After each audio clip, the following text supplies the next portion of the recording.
Hello everyone. I'm going to show you how to take this battery apart.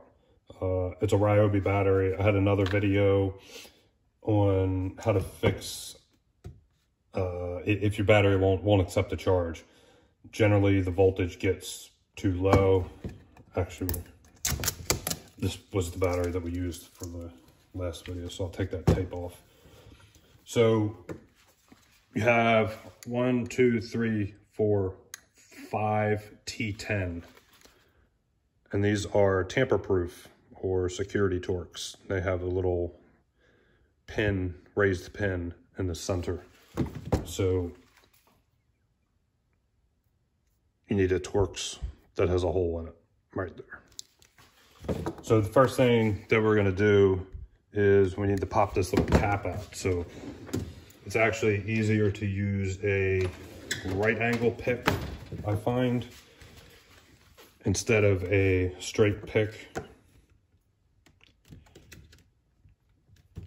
And this will take a little bit of work to get out.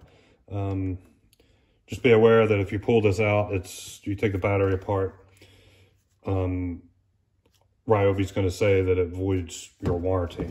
Your mileage may vary. That's another topic in terms of warranties being voided by taking things apart. So take all these 5 screws out. This seems like a wasted time on the video, so try to do this as quickly as possible.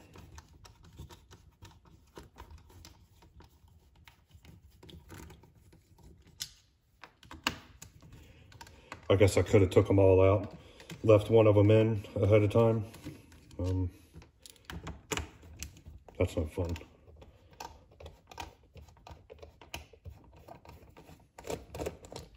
And this screwdriver that I'm using, it is the iFixit toolkit. I have another video I made.